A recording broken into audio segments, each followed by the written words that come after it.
Hey everybody, it's Jordan with PDQ.com. Today we're going to try, again, to talk about credentials in PowerShell. If you're concerned about me having all the right information, don't be bummed out. We got Dakota here to help me out. So I guess first thing we should just dive into this one. So the thing with credentials with PowerShell is it's not always necessary. If you're running it, if you're sending it out with your credentials to the account, it works, it's fine. But there's certain times you have to supply extra credentials, but it's very easy to send your credentials, I guess, not protected, unsafe, like. So I guess we're going to kind of go over how we can make it so our PowerShell scripts are secure when we do have to send our credentials out. And what better way to do that than by first showcasing the incorrect way to do it? In his career. As you can see, I hard-coded the password into the script and then converted it to a secure string, so I mean it's safe, right? Don't worry about that, this guys. password you got here. So that password is the one that I typed into chat when I was a new employee at PDQ. It's no longer in use, so I figured it's safe to put it in there. I know Sean wanted it when I first did it, and I just pretended like I didn't know what it was. So, I mean, this one, it will give you a password, but obviously that's not secure. Even convert to secure string, that will make it so the object would have to be decrypted, but I mean, we can all read. Most of us can read. I can read sometimes. All right, so a little bit better, still not good, is what I did next. Was like, well, I can't put the password in clear text. That would be ridiculous. I just have it do the read host as secure string, where it asks me to give me that sweet, sweet password and save it as the file there. I guess we'll just try running that one. Which is fine. All right. Super secret. No one knows what my passwords are now because I did read host, so it's not there. I'm not going to claim that I knew this myself from the last webcast where it was pointed out to me and it blew my mind. Dakota mentioned that even in that case, if you have the PS read line, it's storing that in clear text in a log file. If you're using that one, I believe, is that what you're saying? Wait, that's only if you enter it in clear text. Enter like in if clear you do text, it like read host like that, you'll get past it. Okay. But like the object above, yeah. All right, so this one, even if that one runs it, then they just have a text document that they could go and find your password out, which I think that is, yes. It's going to save it right here under the roaming profile Windows PowerShell. So yeah, that's there. You can do some security where you have the add to history handler if you do have readline go in where you can put in some logic, like if you only want to catch actual commands you put in there, you could look for the verb hyphen, and if it doesn't have that, it returns false, and then it won't save it. So you have some ways to make it so PS readline doesn't catch as much, but overall, don't put your passwords in clear text. You don't have to worry about it, I think is the main takeaway. All right, so the next thing we're going to go to is DPAPI, which this one, it's incredibly secure, but it's only going to work on that machine with that logon account. It's not going to work on other machines. But this is just the good way. It's just you're going to build a credential object instead of just doing the read host. And just to throw in there, it's not going to work. It's only going to work with that combo. And you said other machines, also other accounts. So if another coworker comes along and says, "Hey, can you give me your password file?" and they try and decrypt on that computer, still not going to work. Yeah, this is locked down. So I mean, it is a way to absolutely capture that. I'm gonna have to find where it's at. Yeah, capture. I mean, we're just basically building a credential object from that, and it will absolutely capture that. But it's going to be no more useful than if you just in your script put in get credential and had you type in your password there. You're gonna have to be there anyway. Another option for that one would be the export CLI XML. I always want to call it ClickSML, but I don't know if that's accurate. I just see that and that's what I think of. Is that what it's called? No, CLI XML is probably the correct way to say it. Way to kill my joy. Yeah, I'm with Jordan. It's ClickSML. ClickSML, there you go. Well, you better start pronouncing it squall query if you could. You mean you haven't been? Oh, I have been. Everybody does that, right? It's not squirrel. All right, and so yes, like this will get your password, but it's not going to be really readable outside of the machine anyway. So I guess the best thing to do for that one is to find a way to capture credential that you could use elsewhere. For that one, we're going to do AES. So It's just the nature of the beast. The more widespread you can use it, the less secure it's going to be. That doesn't mean it's not secure. It's just DPAPI is going to be more secure than AES, just because AES, if you have the key file, you can use that. You can unencrypt it anywhere, where the DPAPI is not going anywhere. So this is still considered secure. It's just less. But at a certain point, you have to be able to send things out, right? So what we're doing here is we're building the key file, where we're just doing basically a whole bunch of bits and numbers there. So we're going to name the file. We're going to give it 32. Going to build the crypto service provider. It was there in text the whole time. I didn't have to guess. And run that one. We're going to output that as a file. And if we want to see just what that one is. Now, you did change the password from Solar Breeze 123 to something different, right? Actually, Generic knockoff. No, I don't actually see a problem of having a default password that's easily guessable and using that everywhere. Well, in that case, password 1, that's my favorite. Password. What's the famous one where someone put a joke? Hunter 2. Hunter I think it 2. was. That's the one. I use Hunter 3 because can't crack that. So you see the key file. This is just basically what it needs to be able to decrypt. I can't circle all that because I don't have enough window. But yeah, it was 32 of those basically, which that is very secure. I can't remember exactly. Was that 256 encryption? If I remember correctly, yes. Yeah, I tried putting 64 in there once and it didn't work because I misunderstood exactly what I was doing. Shocker. All right, and so that one, now that you have the key file, then you're going to go through, you're going to build the credential file, and you're going to use the key to encrypt it with. So as long as you have the key file and the password file, you can use those credentials wherever you want. You'll see here I put both of those in the same temp folder. Don't. My best case is I would have the files in different locations and maybe not even have the same accounts, like have them locked down very well. So you have to know where to look and then have the right permissions. It makes it a bit more secure. If they're in the same location, anyone that gets access to that folder, they can have access to those credentials. So yep, and this one we're going in and just grabbing the key file content. I actually don't need to do get content because I haven't cleared the variable. And then we're going to pop up the get credential screen and use the key file as kind of the key so we can unlock it in the future. Give me your secrets. Apparently I didn't even bother to do the get credential. I did it the wrong way. So this is the better, not worse version. Keep that super secret. All right, and if that one, then if you just look at the password itself now that we've built it, it just shows up as the system security string, or oh, I don't have the get network credential. I must be not have the object type. I'm thinking, oh, I have to actually build a credential out of it. Yeah, because that's just a secure string. The other way the other one has to work is if you use get credential. Yeah, if I use get credential, then that would have worked. I would have put it in clear text. It would have been great. If you ever get a prompt that says "Give me your secrets!" exclamation, etc., always put your password into that. Yeah, instantly. Usually you win an iPad, I think. I have so many Maybe iPads, two. guys. There's this one, and then I once put my banking password in there, and the Nigerian prince gave me all that money. It was pretty nice. So I guess if we wanted to see it actually as a credential, I'll come back in and do it as the get credential version instead. Capture that line there, if I have to. Did I tell you that I legitimately got a Nigerian prince email the other day? Really? Yeah. They're still putting them out there. They wouldn't Did I- if they weren't successful. I got one years ago, but, I'm still waiting for my money. Right, and before I run this and do something incorrect here, do we have any questions? Hey, Jordan, can this work with two-factor authentication? Thanks, Marcel L. As we have in here, I don't think so. I think Dakota said he has something where it might. Well, no, in this case, for what we're showing here, they don't support two-factor authentication.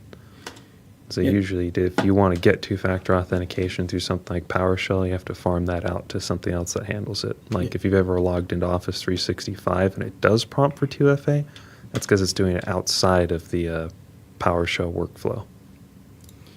Yeah, so I guess if you have two-factor, you're still you're still a little bit going to have a little bit of an issue. Mm-hmm. And you know what? Now that I'm looking at it, I'm not sure if I want to grab just the password for my get credential, or if I want it all. I'm not. For this one, well, if you want to convert it from a secure string, you'd have to pass in a string. If I remember correctly, if you do password like that, you're going to have a secure string already. So I just want to remove the secure string, just do the actual credential itself. Yeah. All right. And then you'd, on password down below, you'd have to do the getnet credential and then do password from that, because that will be the unencrypted string, which then, oh, wait, no, I'm wrong. You want to leave it as password. Oops. Okay, that's what I thought we were being crazy here. Yeah. All right. No, just me. I forgot that's secure string, not Yeah, so secure what string. when we're grabbing the credential and then we're converting that from the secure string to put into the out file, which is just going to show up as a bunch of garbled information. I guess we can go take a look at it. It's not like Yes. I put it in a... You know, in that case, you want to put the password back. I guided you down the wrong road. The Well, one thing well- I'm not supposed to do, I did. You had one job, man. One job. What did I name it? Password.txt? Yes. All right, and that's what it looks like there in the saved version. Dude, I can totally tell what your password is. Oh yeah, I actually unencrypted that with my mind just now. I manually supplied the key. All right, so that way you're going to have a key file and you're going to have the password file, hopefully in different locations. So if you were, say, deploying out a package and you needed a different set of credentials from what you're deploying for a specific thing, whether it was maybe you were reaching a file share that your deploy account doesn't have, which, I mean, there's probably easy ways to do that, or just something where you need a different set of credentials, you can add the key file and the password file either in your additional files here. We'll pull up a new package here. There's something I didn't center, guys. I don't want to spoil it, but it was that window. You had one job.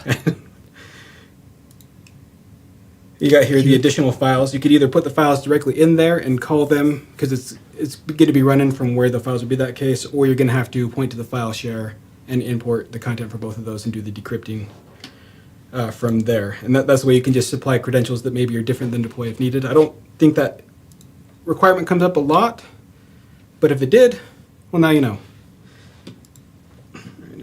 That's not PowerShell at all. All right, I guess before we move on, do we have any other questions we want to tackle? Hi. Is it possible to deploy a local admin and its password to a domain computer? Sincerely, Tariq K. Absolutely. So if we're just going to come in here too, that's not going to be credentials at all. Options, credentials. So in this one where we just have Vincent with nothing, that is a local admin account. You could also do, instead of just leaving the domain blank, if you put a dot, it would be local machine. That's going to work for if your local admin account is the same across all your computers. Other than that, if you're looking for a local admin without that, you're going to want to do LAPS, which I believe is in inventory. We'll open it. Just Jordan. bring it up because there might be some ambiguity to this question. Do they mean to create a local admin on a remote computer? I was going to say, can you PowerShell and create a local admin? Absolutely. Mm-hmm. Yeah. Unfortunately, I've lost the commands. I would have to go and You have to look that Google up. those. But yes, you can create local commands. In fact, one of the last things I did at my last job was I had to write a PowerShell script to rewrite the local admin password on all the servers because they were the same. I just left that for them. They could put what I assume they ran it after I left. They had that password that you typed in the chat, right? No, that one's mine. That's only if you want access to my bank. I mean, nothing. I am a Nigerian prince, so. Oh, well, we should talk after this. That's not credentials at all. There's the credentials. Yeah, so in inventory, if you are still looking for a local admin, you can set up LAPS there. And that will, it is still local admin, but it's kind of stored on the computer object itself. So I think that's AD how you can, takes care of that one. yeah, so that's how you can use a local admin password with our products. If you're looking to create a new local admin, just the regular PowerShell. And say it'd be new local users, the account to create it. That just creates it. If you need to put it in the administrators group after, and use add local group member for that. Yeah. Though there is the caveat that will only work, I think it's on Windows 8 and later. So if you, for some reason, still have Windows 7, which, by the way, support's ended for those earlier. If you're still using it, then Yeah, don't. you'll have to use the command line method, which I think is like not net, but I don't remember what it is offhand. Oh, boy, Fair I'm not warning, gonna- if you're trying Yeah. to get into Jordan's bank, all he has is a piece of pocket lint and a safety deposit box. Yeah, it's like my first bank account that's not the real location that my wife gave me so I could feel like I participate in finance. I'm helping. Like I put the triangle in the triangle slot, so She loves you. it works just fine. Yeah. So I guess depending on which one you're looking for, create a user account. You can't do that with the command line, which unfortunately I don't know off the top of my head, but it's quickly Googleable. Just deploy that out to the machine that will build that account for you. If you're looking at actually using them, you can add credentials there or use Laps if you have inventory, which makes it a little bit more secure. We're going to go over Laps a little bit with PowerShell here at the end of it too. All right. So I guess next one, this is CMS Message. And you remember, if you watched this last time, you may remember, I was terrible at this and I gave a bunch of bad information and Dakota had to talk much more than he's comfortable with. Nothing has changed. Nothing has changed. I did not take this time to learn the information. So basically this one is best if you have a certificate authority that's already pre-built. You can use Yeah, like ADCS, for example. ADCS, yeah, 'Cause you can this use will something like require this. certificates to function. You won't be able to just use this like the DPAPI stuff right out of the box. Yeah, there's going to be some setup. This is just a way you can build a certificate within your search store where you can then sign things Yeah. a bit easier. All right, and the OID, I used to think this was a specific code, but I think that is calling out specifically that this is for script signing, or am I still wrong on that one? Not script signing. That was specifically for, I believe that was some sort of enciphering for like, I think of it, I don't remember it offhand. I don't think anyone remembers the OIDs offhand. You know But what? yes, you have to use that one in order for this to work. Otherwise, the certificate will not be properly set up to be able to protect your secrets, and you'll just get a big fat red error. Yeah. So if that does end up being that is a specific code that just mentions this is for Yes, signing. that is. Is okay. I just don't remember exactly what the OID's friendly name is. Yeah. Yeah, that's all out there on the interwebs, but this one specifically works if you're looking to sign your scripts with the cert. All right, and then let's see from there. Looks like we are going to the X509 certificate with the enhanced key usage. That's a bunch of words, I'm sure. We're Yeah. adding in both the OID that we had as well as it looks like you built an OID collection. Well, for those who are looking here, what's going on is lines 1 through 5. This is just creating that certificate so Jordan can show you what this does without a big red error. If you already have this certificate created and distributed to your various computers, you only have to do lines 7, 8, 9. It's that simple. So 7 and 9. Well, 9 actually will just print out the password Yes. for to decrypt it. So 7 and 8 to Oh, yeah, to save it. Yeah. to save it. 9 if you want to give away all your secrets. And we're back to give me your secrets. All right, so we're going to run this. And because Dakota did, I just assume it's going to work. Oh, you're getting insulted in the chat. I hope you guys start recording sleep stories for the calm.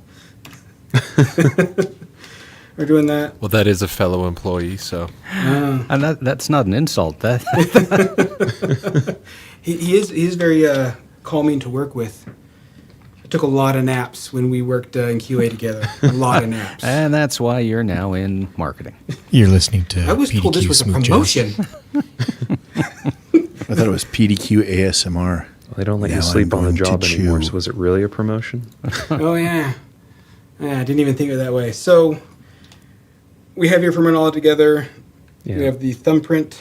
In this case, message MSG, that variable is just printing out the CMS block there. Yep. And if you want to see what it is, unprotected, super secret.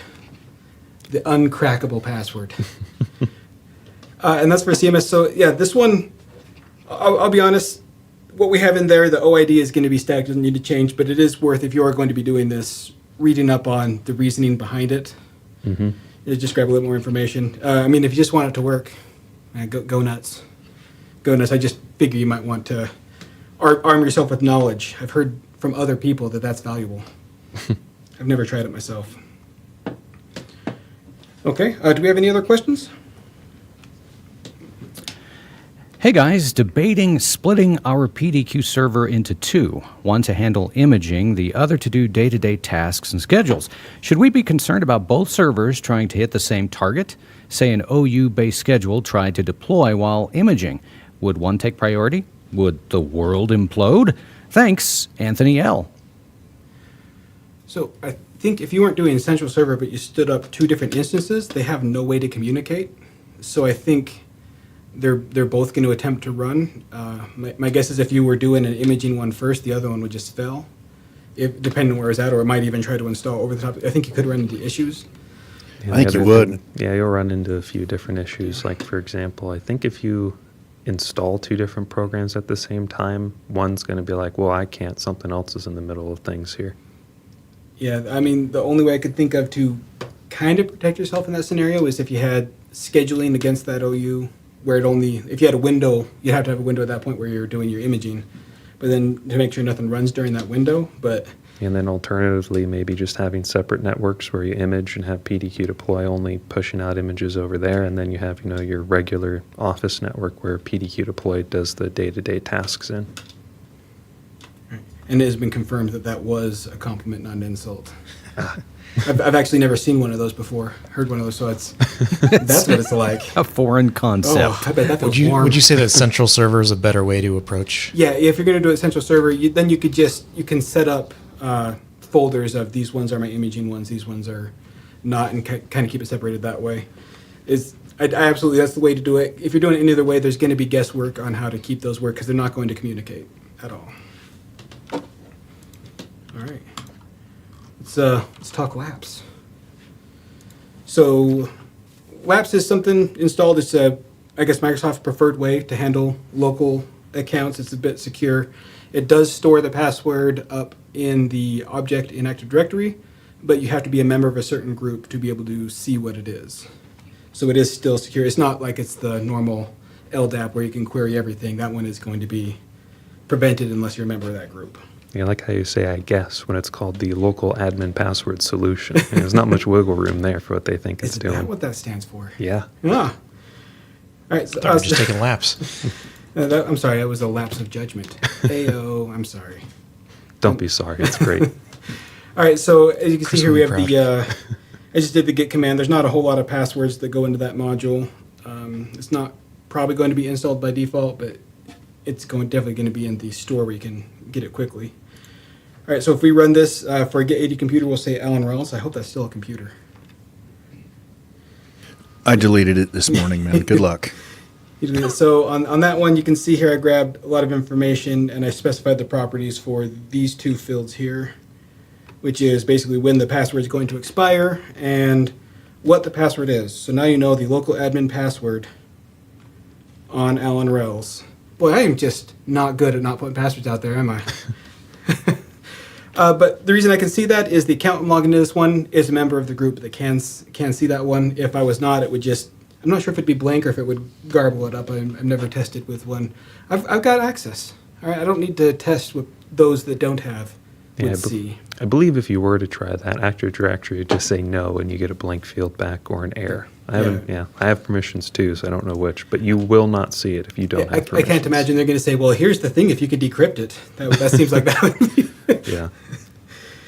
All right, and if you want to see which groups have the ability to see the access to that one, it's just we're grabbing the organizational unit and we're looking who has extended rights for each one and then the extended rights holder. So this is going to print basically all those OUs, if I can highlight it. Did it. It's going to tell you, basically, you can see here it's domain admin and authority system, which those are, I think, are going to be your defaults. You're going to see that everywhere.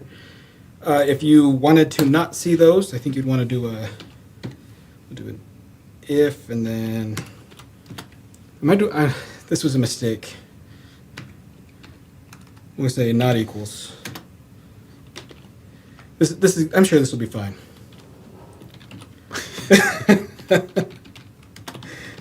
Keep in mind, he wants Are we to go ahead and taking have bets? us start up a live PowerShell coding thing.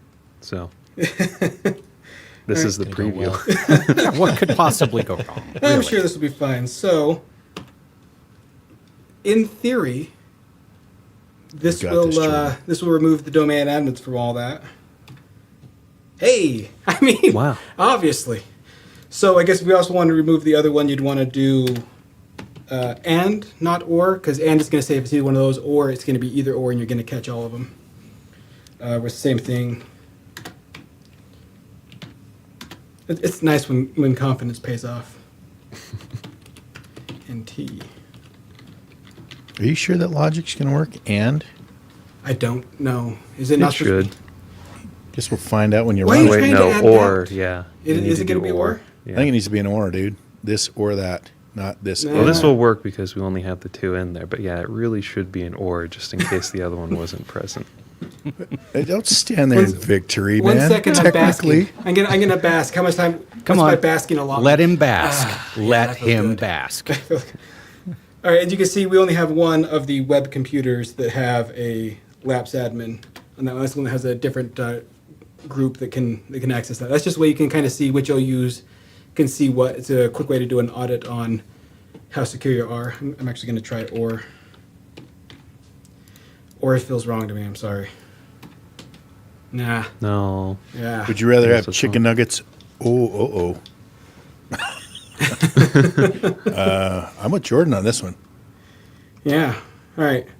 So I'm not going to be able to tell you why I was right there, but Jordan for the win. that's all right. I got one. I got What happened one. to the in your face? Come on, man. All right, so now what we're going to do is, now that we know just kind of the audit thing, we're going to build a credential object off of Laps. So this is any machine, it doesn't matter what machine you run it from, it comes down to the permissions of the account. If you were a member of Laps admin or the other ones, you can build this one. So we're doing the get ADM password for that computer, specifying just a password, and we're building a credential off of that. All right, I'm going to assume that's good. All right, and the reason I do this one, instead of deploy, we're just going to do invoke command where you do have to send credentials. We're just going to send over the credential object that we built from Laps, and I should be able to get all Xbox services without a failure. If the credential's not right, we'll definitely get an error on that one. Look at that. I did it, guys. I did it. I mean, yeah. You mean, I of course. expected that. Yeah. Of course I did it. All right, and so because I did show the password in the middle of a webcast, it's probably a good idea to change that Labs password before it's due. There's two ways to do that. You can either go in and you can set the computer the password expiration time to 0, or you can go into the computer name and do reset ADM password. ADM password. That's my new favorite command. Either one of those is going to reset the time, so the next time, it's not going to change it right away, but the next time your computer updates group policy, it is going to go through and it's going to change that password. So just to kind of CYA on this one, I'll go ahead and reset that. And Keep Alex at bay. You're gonna, yeah, and because, Covering well, I your did set Alex. reset, the credentials hadn't reset yet, so my old credential object I made should, there we go, do the GP update. We'll be changing that password there. So once again, the only password out there is my personal password, and there can be no consequences for that.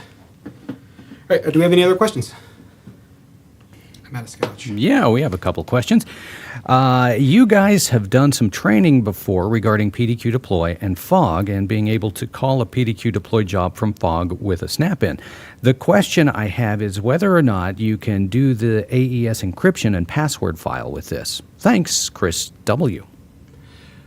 I mean, if it's looking for the AES encryption using this to create that credential, as long as you have those files, I don't see why that wouldn't work. I'm not real familiar with FOG to give a definitive, but if it uses AES, it feels like that should be fine.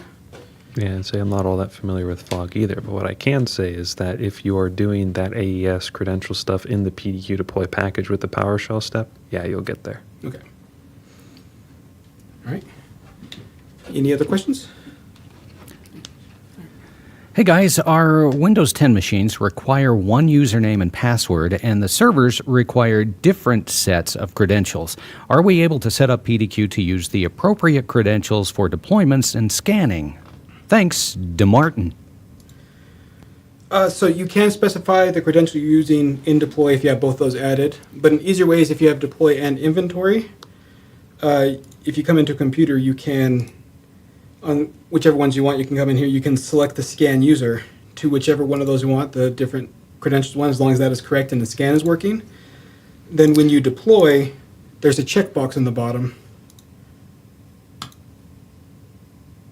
Right here, the use PDQ inventory scan user credentials. So that way, the deploy is going to use whatever inventory is scanning with. So if it's scanning just fine, the credentials are probably fine. You don't have to worry about setting anything there. You can just let inventory handle all that for you.